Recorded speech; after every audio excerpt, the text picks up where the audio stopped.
Ito mga daming pako oh. Dito lang kayo makakabili niyan. Bihira lang to kaya nung nakita ko sinamantala ko tong bumili. At syempre tayo ay mag kakare-karing gulay. Bibili tayo ng sitaw, talong. Ano pa bang sahog sa kare-kare? Kaunti lang. Ano pa ba? Sitaw. Ate, ano pa ang sahog sa kare-kare? Okra. May okra ba? Hindi. Kare-kare.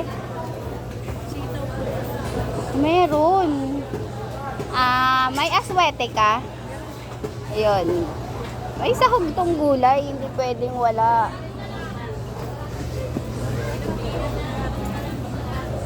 Kare-kare sauce. Sige.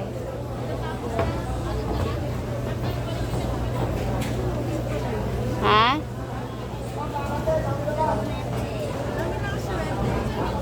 Aswete. Ayan, isa lang. Ano yan? Hindi yung basa? Yung sa tubig lang?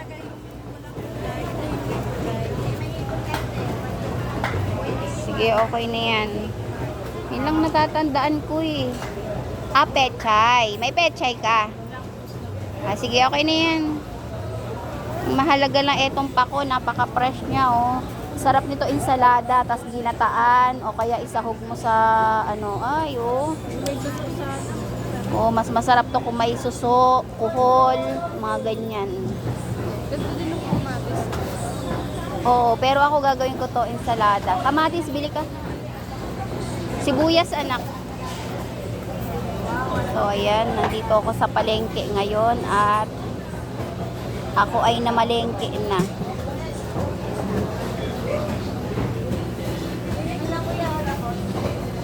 Dahil yung aking mga pasyente wala nang makain at yung aking piling pasyente.